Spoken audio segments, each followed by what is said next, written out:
years of swapping experiences between ourselves, Trish and I are ready to bring you into the conversation. Hi, I'm Sherri, and this is Found with Trish and Sherri. Hi, I'm Trish, and today we have two very special guests, our first mother-daughter duo on the podcast, Donna and Emilee. Welcome. We are so happy to see you. Welcome. Thank you so much. It's great to be here. And Donna, tell us a little bit about yourself. I am retired now. I was a commercial banker for many, many years. I am a single mom, never married. I adopted my daughter, Emilee, in 1996, and raised her on my own in Jacksonville, Florida. And Emilee, tell us a little bit about yourself. Well, my name is Emilee. Like my mom said, she adopted me. I was born in 95, so that would make me 30 years old now. Currently I live in Ohio, newly married, and we just bought our first home. Congratulations. Wonderful. And where were you adopted from, Emilee? Nanning, China. China. Okay. And what has your overall experience been, Donna, as an adoptive mom? Is there a lot of adoption in your family? Is Emilee the first? As far as I'm aware, Emilee is the first child that's been adopted into my family. So, yeah. I had no experience, obviously. And so I had to start from scratch. This is back in the day before the internet. So lots of visits to the library, lots of phone calls, lots of reading. Gotcha. And Emilee, sorry, go ahead, Donna. Sherri. What made you decide to go with an international adoption? Well, it's interesting you should say that. So I was, being a single girl in Jacksonville, Florida, with friends who were all getting married around me. And I really had never given it any thought about forming a family. But one summer weekend, some girlfriends of mine and I rented a house in South Ponte Vedra Beach. And the family that owned the home had left the Sunday New York Times behind. And so I was reading the Sunday magazine, and there used to be a column on the end pages of the New York Times Sunday magazine called, one week it would be him and or his, and one would be hers. Well, that week I happened to pick up the hers, and it was a story. It was written by a writer who she had adopted an infant from China as a single woman. And it was a short story about her experience. And I was brought to tears.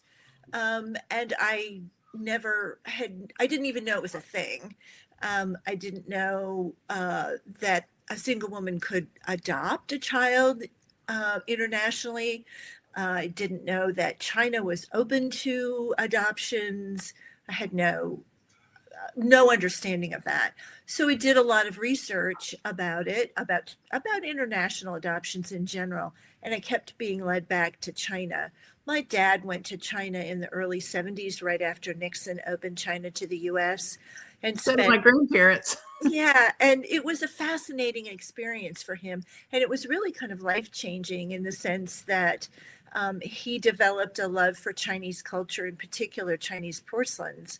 And so bringing a Chinese child into our family just seemed very natural. So that was why I decided to do it. It was hard, but I was a commercial banker at the time, and and still am all about checklists. Give me a checklist of things to do, and I just go through the checklist and do them all. So that's how long did it take?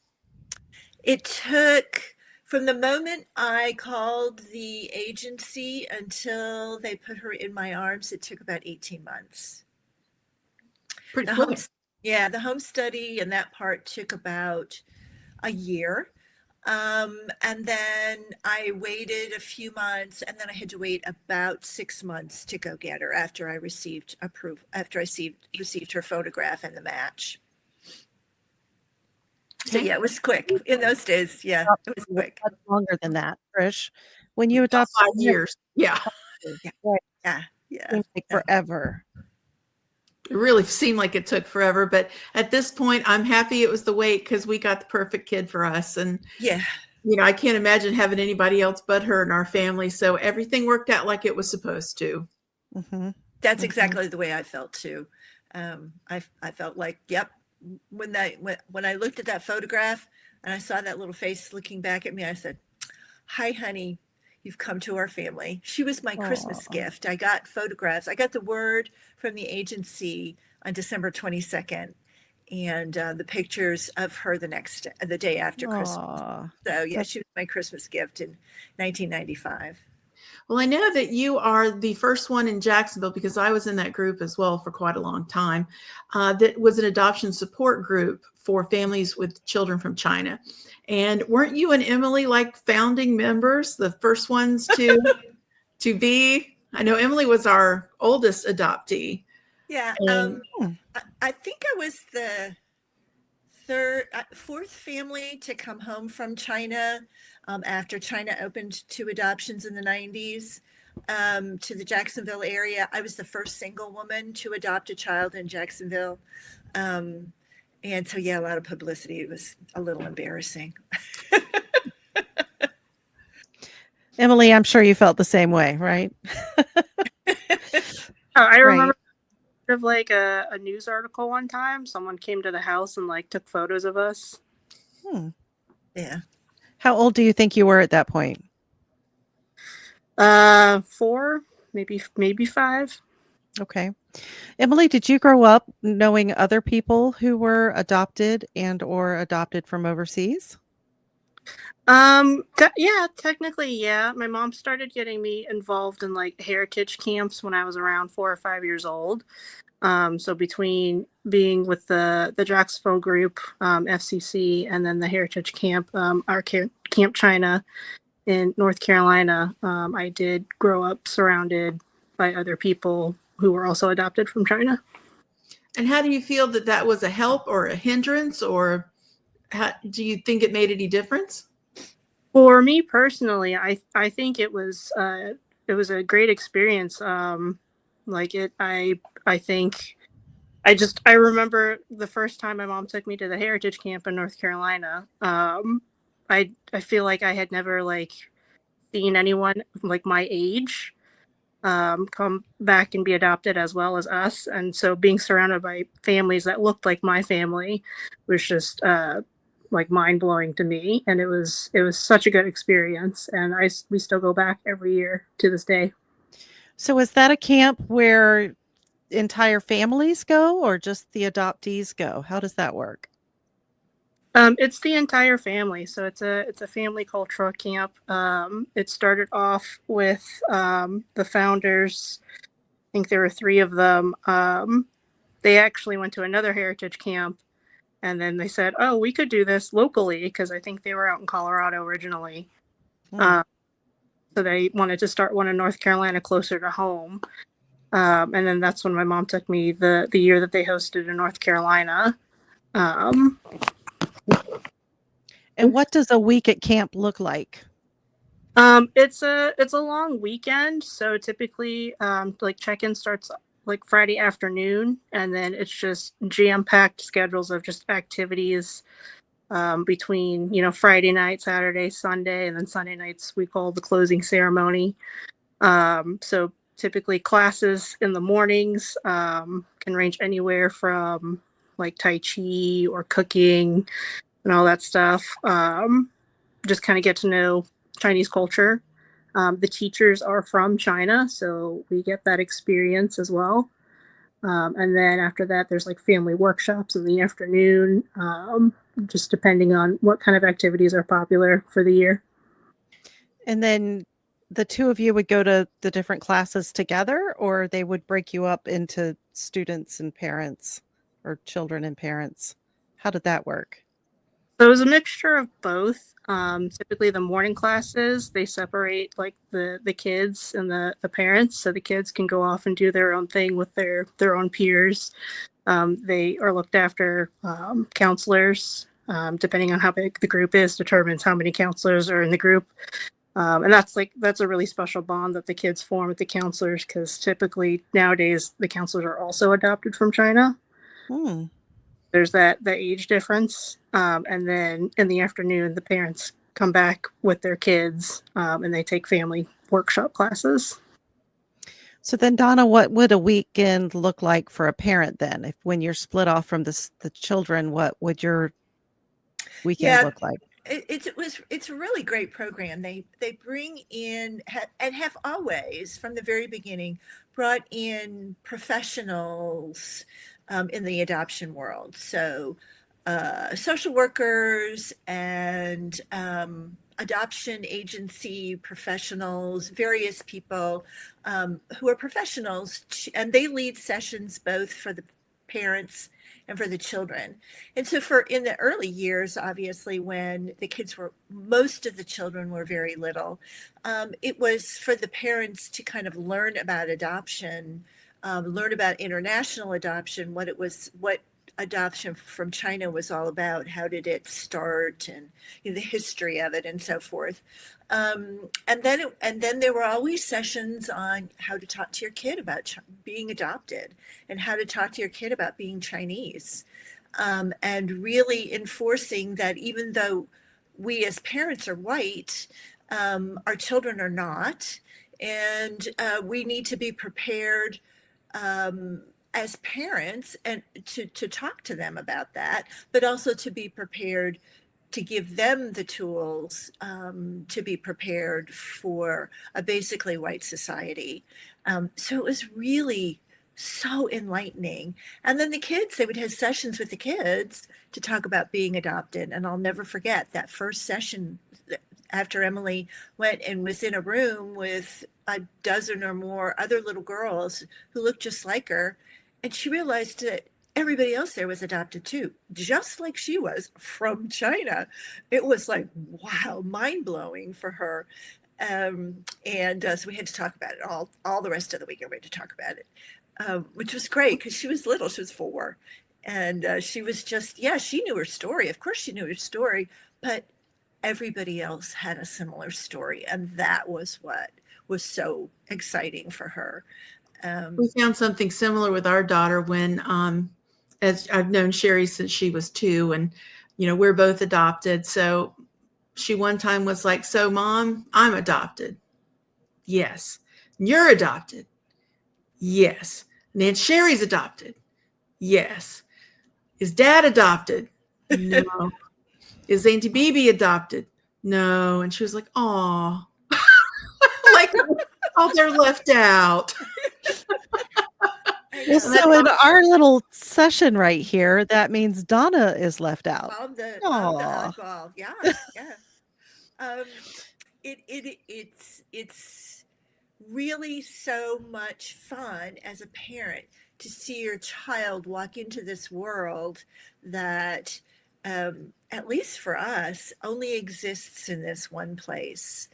And then of course in our FCC groups, I mean, going to Chinese New Year, Trish, with our big FCC group, was always so much fun. I always called it the world's largest Thanksgiving dinner, because anybody who came into it from the outside, it was like, well, you have to meet everybody's family. We have 500 family members. Yeah, at one point we had like more than 200 people at one of them, and people were driving from Central Florida to North Florida and from Georgia down. And I remember one year my husband wasn't always able to come, but one year he did, and literally we walked in. Mara was still pretty little, and I can't remember if it was Emilee or Kimberly that came over first and grabbed Mara, and off she went. Yeah. And I don't think she came back for an hour, and the older girls would just trade her off and take her to different stuff. And Pete's like, "Where's my kid? Who are all these girls?" And I'm like, "It's fine. That's like her big sisters. They'll be they'll be taking good care of her. Don't worry about it. That's exactly the way camp is too. After we register, they're gone. We see them, they come back to go to sleep. And those little girls are gone. They're off with their counselors. They're like, okay, yeah, no, I don't want to be with you, Mom. I want to be with my friends. And these girls, there are several of them still who still go. They're organizers and counselors at the camp, and they've been going for 25 years.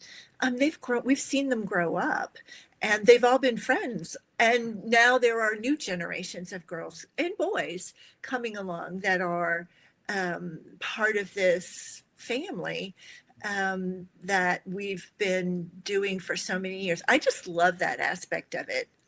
If I was a sociologist, it would be such a fascinating study of how cultures form, because our camp culture it's a little bit overnight camp, it's a little bit Chinese culture classes, it's a little bit of Southern culture. I mean, it's just this, and it's very American. It's such an amalgam of things but it's its own self. I mean, our FCC was kind of like that too. I mean, it was just a group of people that came together with this really powerful shared bond and created this loving atmosphere and culture out of all of that. I just think it's fascinating. Well, and one of the things I know that the original groups of Korean adoptees that came over had a lot of issues with the transracial aspect and losing their culture and such. And I always felt so blessed that we had those examples in the studies and things to help bring that to our kids. Now, Emilee, as somebody from that, it's really easy for Donna and I to talk about it, but do you find that it kind of helped you have a little bit more identity? Was it helpful, not helpful? What did you get out of those? Yeah, I mean, I think it was helpful forming an identity for me personally. It's helped me realize like my identity is like a Chinese adoptee, and that's its own thing. So I'm not just Chinese. I'm not just American. I'm not just adopted. I'm like everything, and I think that was important for me to learn. Do you think that knowing the heritage and stuff, all of those type things, made a difference to you depending on your age? Do you think that that's more important as you were younger, as you were a teenager? When was kind of the key area?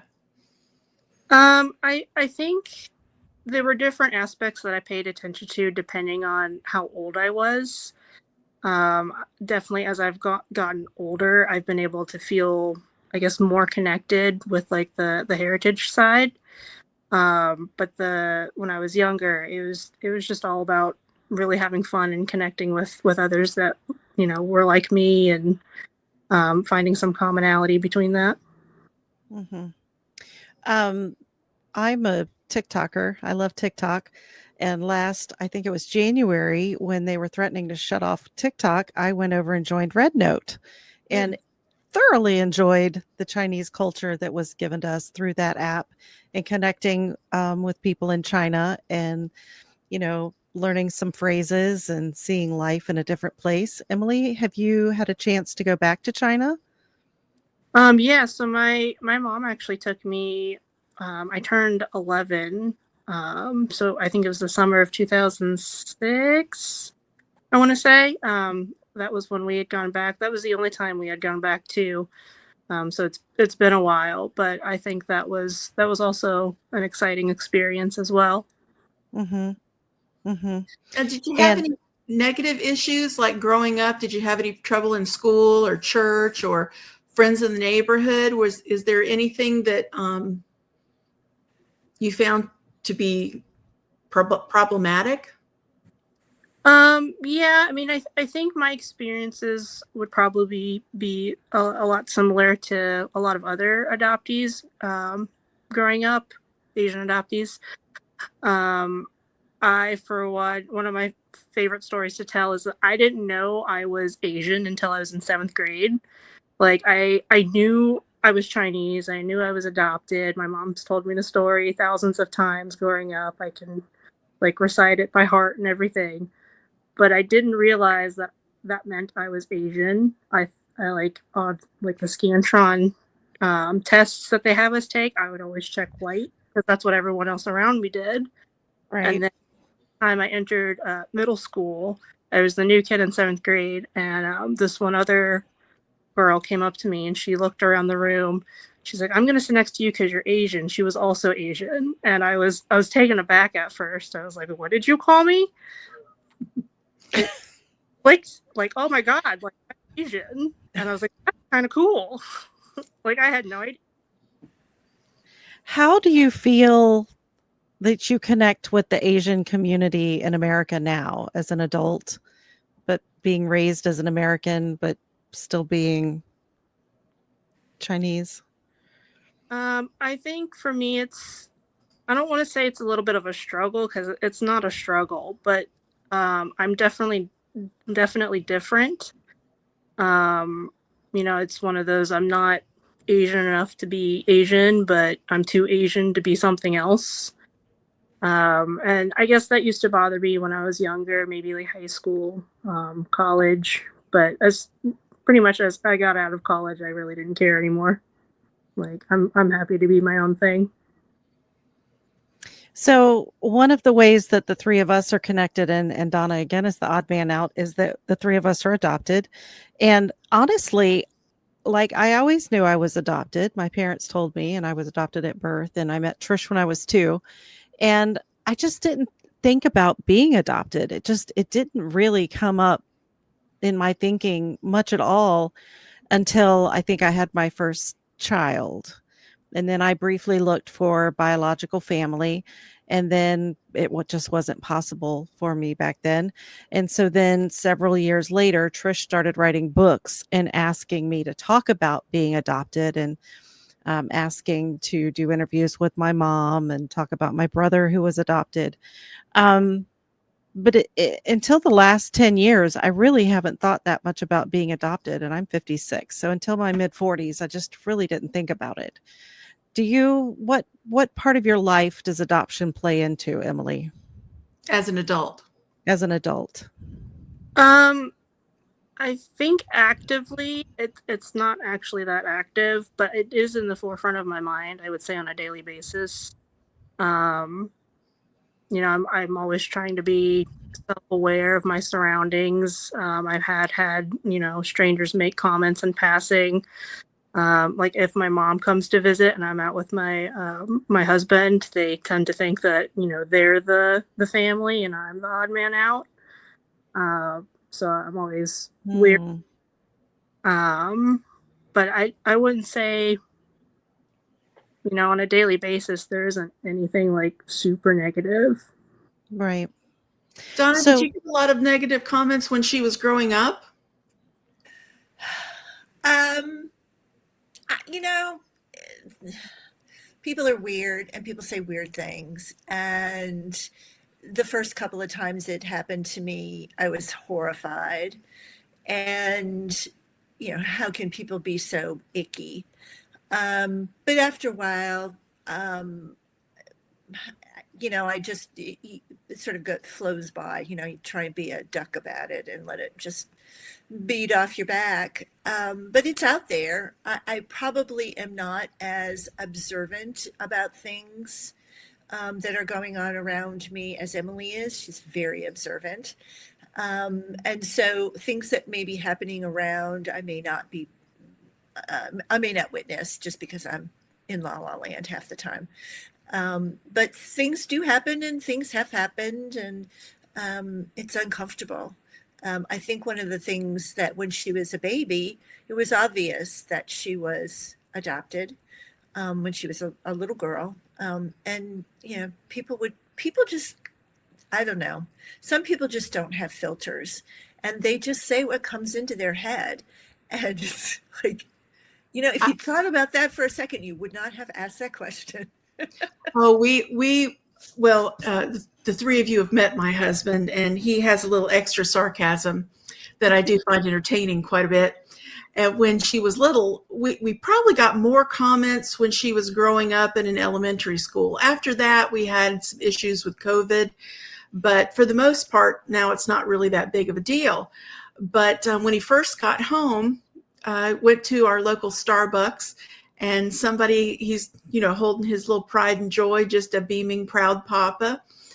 And she was doing her little smile and just as happy as she could be. And a little lady comes over and says, "Oh, little one, aren't you far from home?" And of course, my lovely, sarcastic husband goes, "No, it's only about a mile up the road."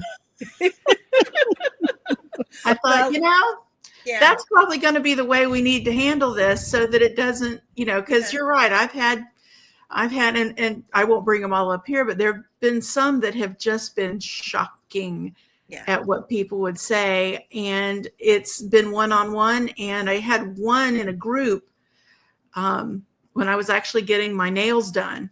And the woman just would not stop asking rude, ignorant, mean questions.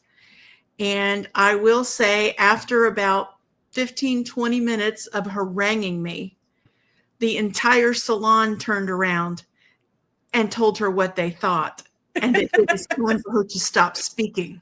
Good. Yeah. And I was like, yeah, and everybody's applauding, and she got up and left. And I mean, I think that's really good that we have found there are definitely a lot more positive people and a lot more, consideration or acceptance, or even just who cares. Yeah. So that's been a good thing. But I know that the younger that you are, I would think some of those things would have more of an impact on you. Did you have any issues or experiences, Emilee, that you found impacted you in a significant way? Oh, yeah. Like, I mean, I can think of many different times in my life where, something was pointed out to me that, I was either Asian or my adoption was pointed out. I know, like in elementary school, some of the kids would pull back their eyes and make fun of my eyes. And I never really understood it, so I would laugh along. But like thinking back now, I was like, ooh, that's bad. That's pretty bad. With COVID too, like that brought on a whole bunch of stuff too. There were some scary incidences where people got really aggressive. Were you in high school or college then during COVID? I was out of college. Okay. Graduated college. I'd been out of college for like 3 years. And just a couple run-ins with just strangers out in public. And it was scary. So yeah, there have been definitely like negative isolated incidences. And Donna, I'm sorry, Sherri, go ahead. You breezed over it because the three of you understand it, but tell me again what FCC stands for. What is FCC? Families with Children from China. Okay. And because our group was in Jacksonville, which is also known as the First Coast, it was FCC. So First Coast Families with Children from China. Okay. So yeah, FCC is shorthand for Families with Children from China. And they do have groups all over the country. Yeah, that was my next question. Yes. So what was the name of the camp that you mentioned? It's called Camp China. And that's part of FCC, or that's something separate? No, it's a separate organization that was founded by, I don't know whether they were FCC members. I guess maybe they were. They're from the Raleigh-Durham, the Triangle area in North Carolina. And they started it primarily with families in that part of the state. And then they moved and started the weekend camp in a facility outside of Asheville in the western part of the state.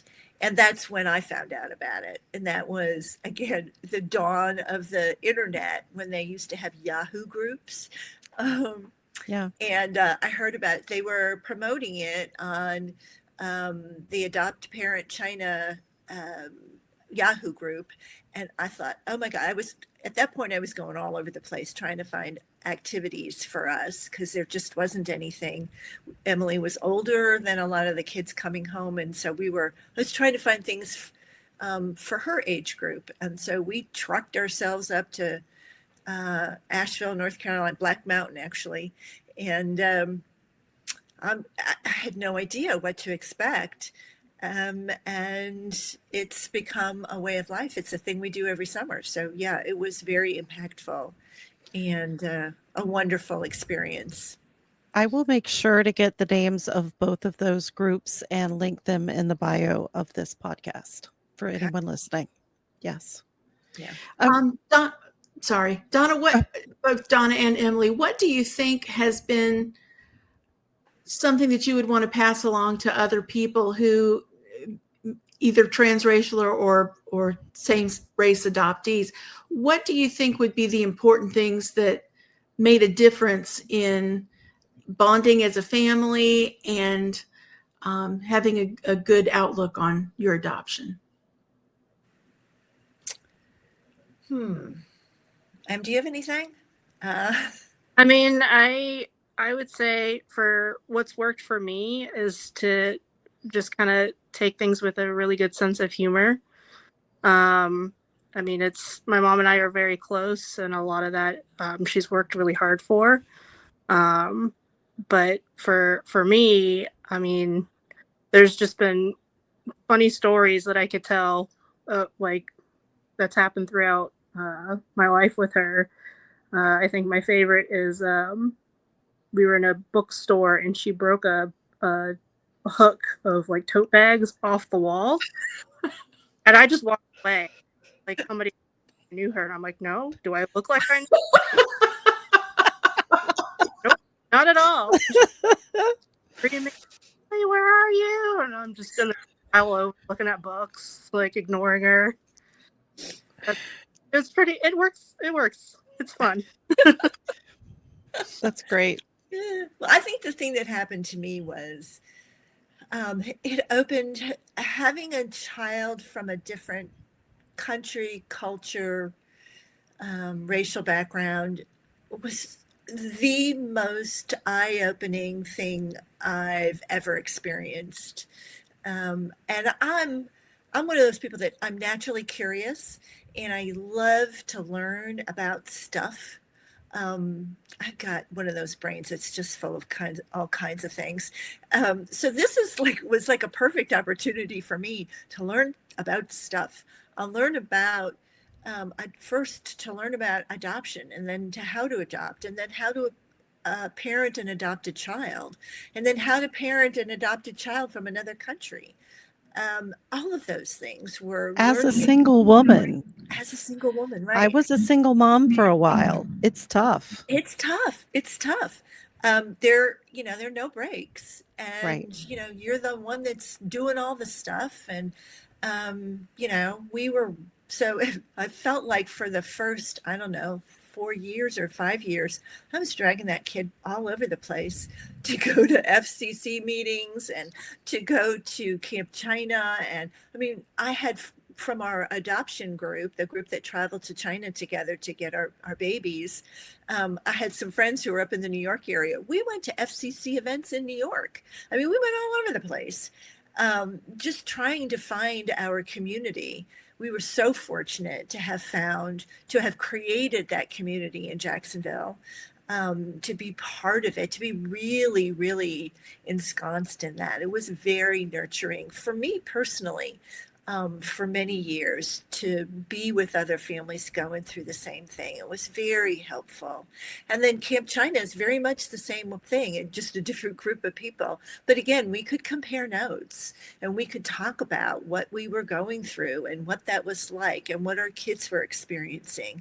And then to have professionals there to talk about it with was really, really helpful for me. As I said, I'm the kind of person that if there's a problem to be solved, I'm going to get on the phone and talk to everybody I know. I mean, I just talk to people about, okay, what do you do about this? And what do you do about this? And what do you think? And what do you think?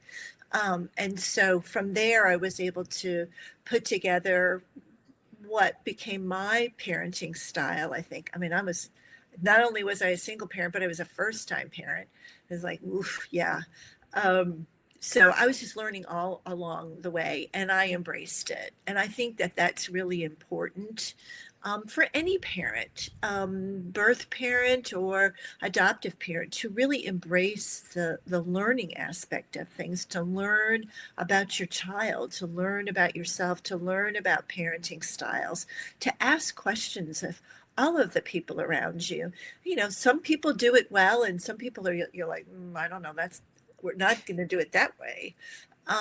But you know, to see that, again, that gives you a little bit of a some guidelines, some goalposts, some, you know, a little bit of a roadmap. A lot of the times you're making it up as you go along.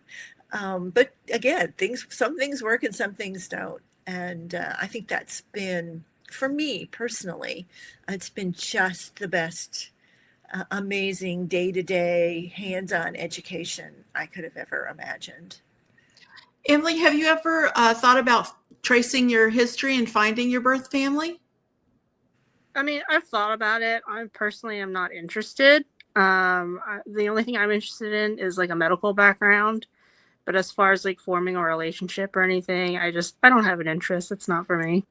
So, Donna, how would you feel if she decided to do that search? I would be very supportive. I would be happy to help in whatever way I could. And yeah, no, I would be right there. I would be a partner. Do we know of many people who were adopted from China who have been successful in locating biological family?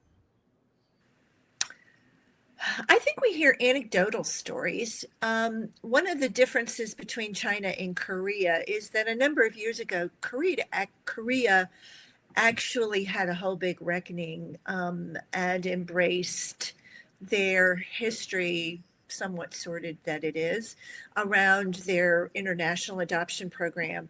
And they set up a central clearinghouse, I guess you could call it, where birth parents and adoptive kids could request the ability to meet each other, you know, shared DNA and all those kinds of things. And so we know several Korean adoptee adults that have done that. China has not done that.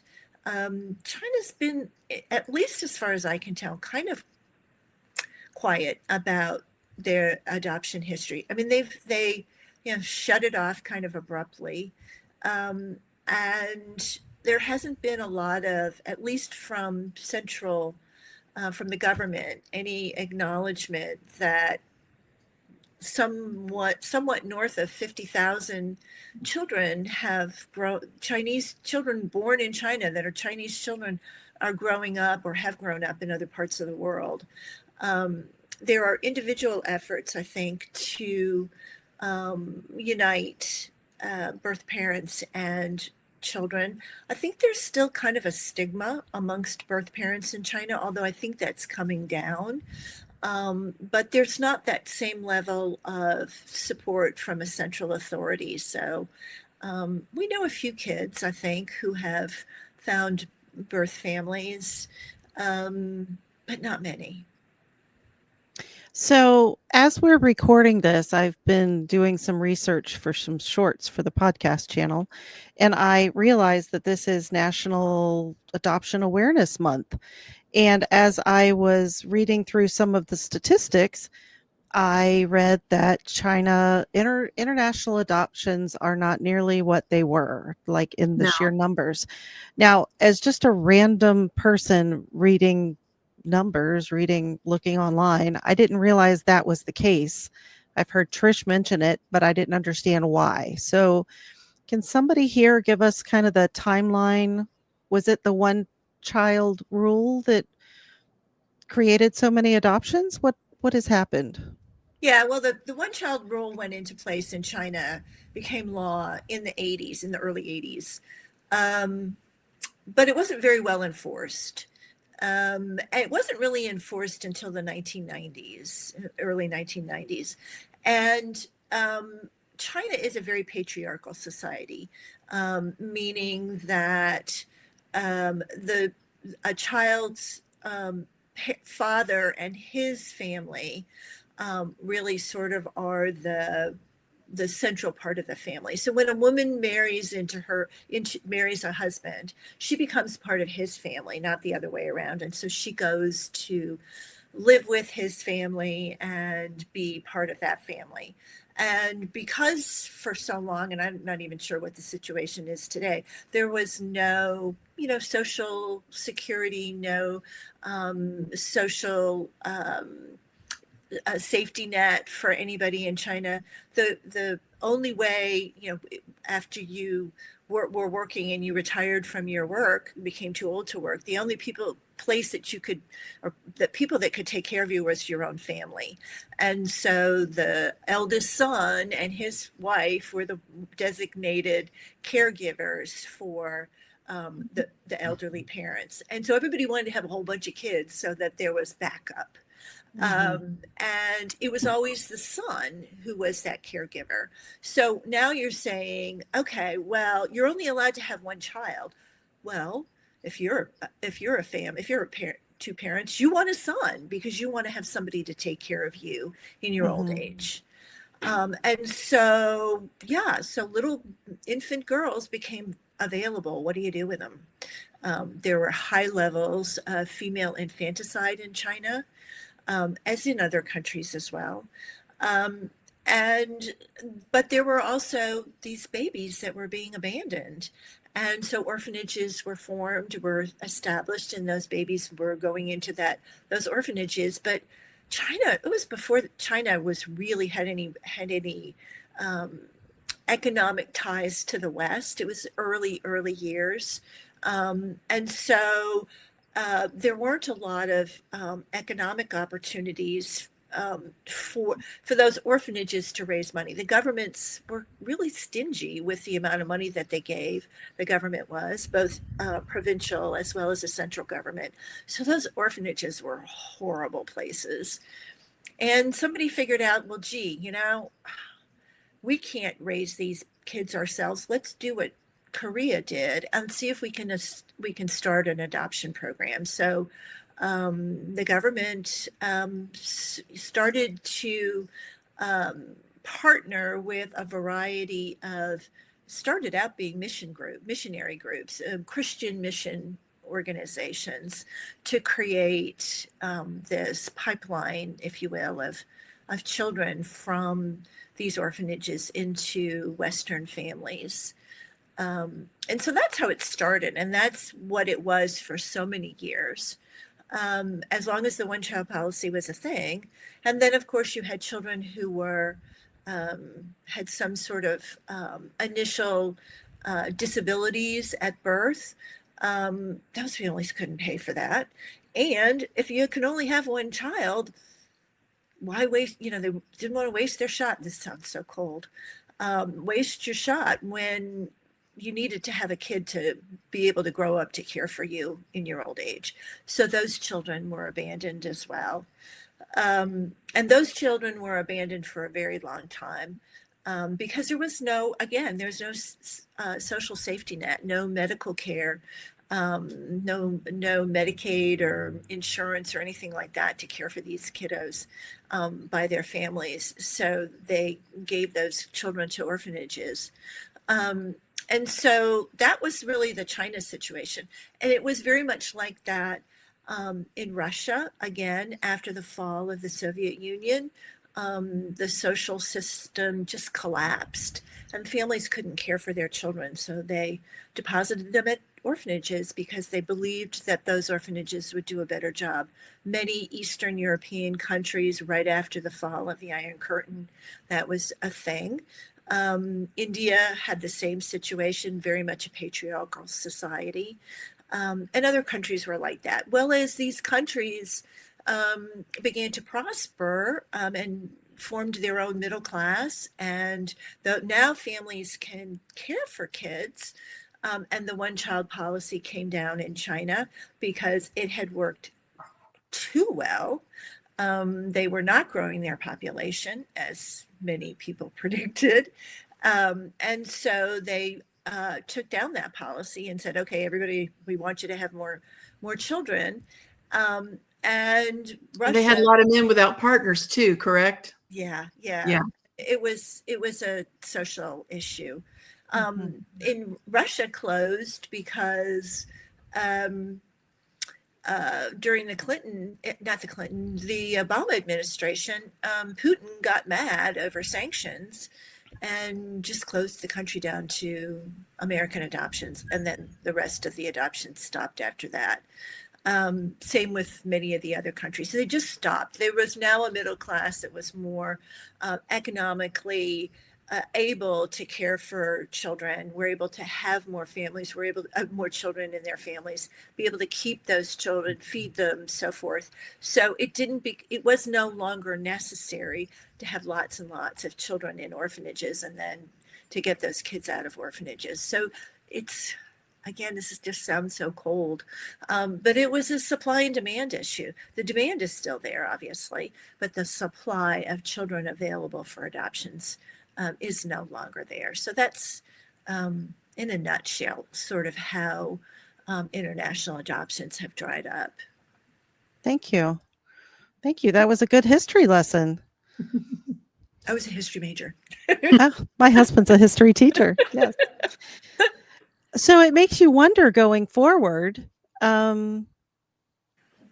people like Emilee or people like Mara, that's not going to continue to be Chinese adopted Americans.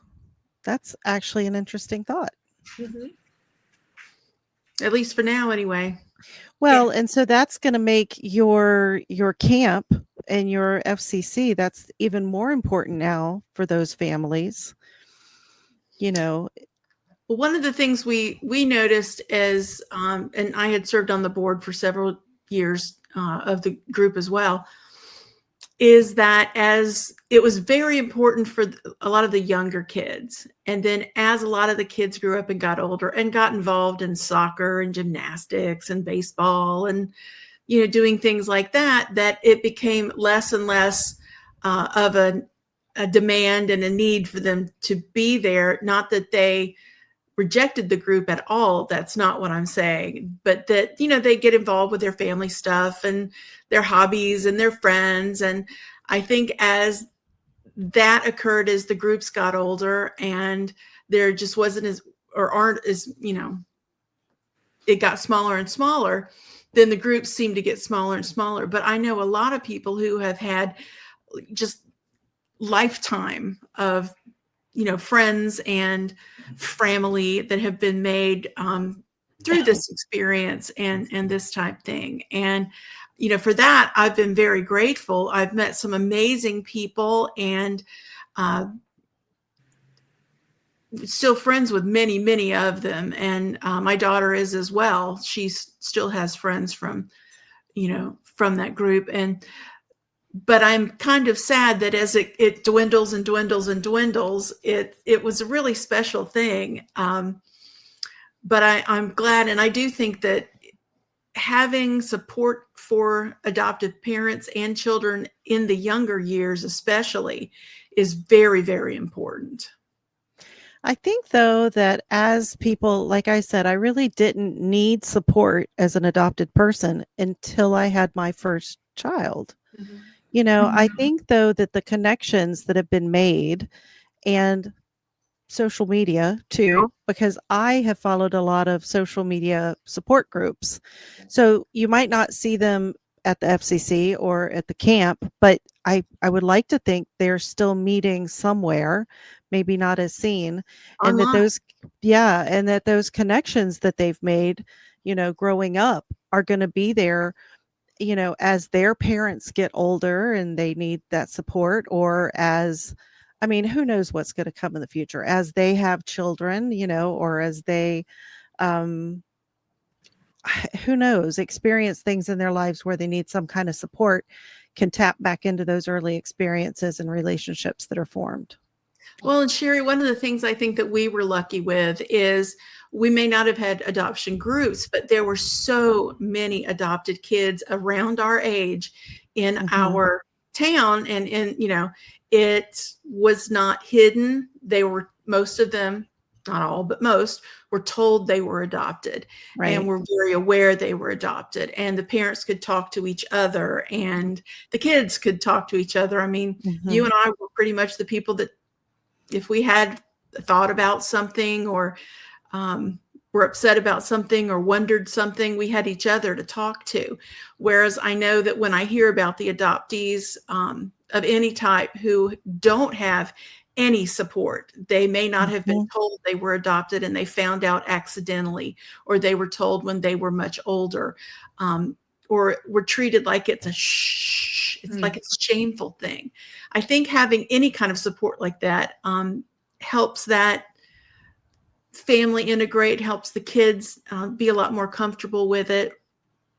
Yeah, you make a good point. Emilee's met a few young women who are Chinese adoptees whose family, I mean, they know that they are, obviously, but they never talked about it.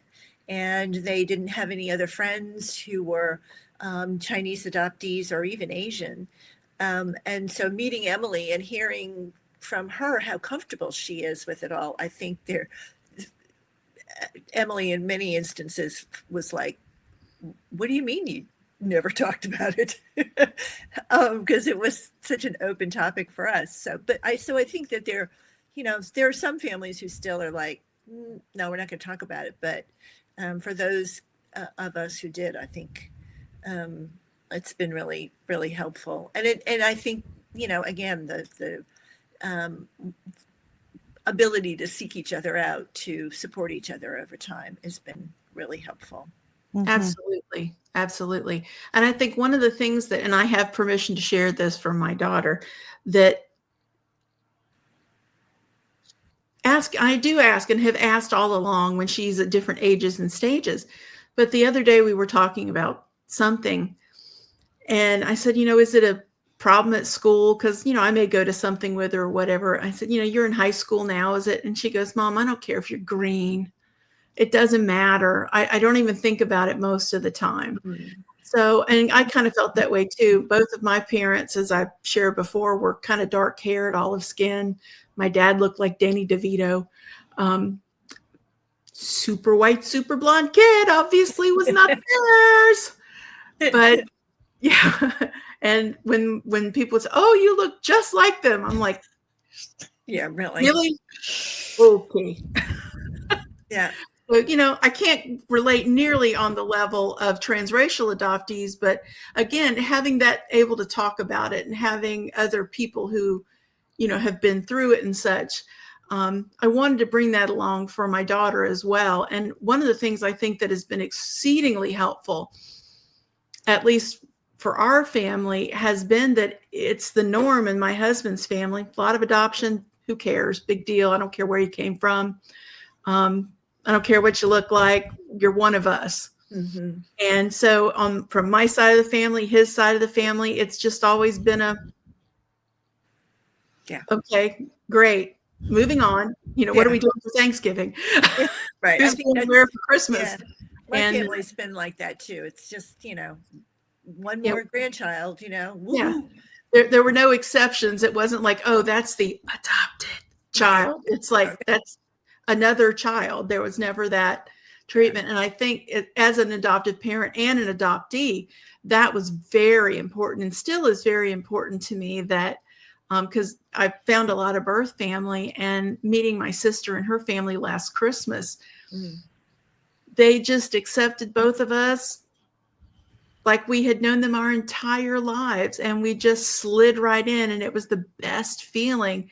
And it's like, if you're adopted, you're not, it doesn't matter. We're all in this together. Yeah. And she just loved that. She's like, I have new cousins. Yeah, you do. And we're all connected by whatever DNA or adoption, or in Sherri's case, family, where, Mara has grown up her entire life with an Aunt Sherri. Yeah. That's just part of the family. It's who she is, Aunt Sherri and Uncle Chad. Yeah. Yeah. And those connections, I think, also make a really big difference, making sure that the people that are around you that are family and are not family have the same kind of outlook as you do about race issues, adoption, family building, all that kind of thing. I would agree. Me too. I would agree. Does anybody have anything else they wanted to bring up? Nope. Everybody's shaking their head. This was great. I'd like Thank to say you. congratulations to Emilee on her being a newlywed Yes. And a new house. in a new house. Congratulations. All the best to you and your sweet husband. And it was wonderful to see the two of you again. Thank you so much for coming Thank on. you. I really appreciate it. I hope that a lot of people get a lot out of this. We really appreciate, and especially having our first mother-daughter team on. Yes. It's been a great. joy to be here. Thank you so much for thinking of us and inviting us to be part of this. This has been great fun. Thank Well, you. Thanks for everybody to joining us on this episode of Found with Trish and Sherri podcast. Please like and subscribe so you never miss an episode. If you have any related stories that you'd like to share, send us an email at foundwithtrishandsherri@gmail.com, and you could be part of an upcoming podcast. We also have our book available online and by request in bookstores across the country. It is Found Adopted Friends Search for Their Birth Families. You can look it up, and we have both the paperback and Kindle available. So subscribe and join the conversation about identity, belonging, and the power of DNA that connects us all. Thank you.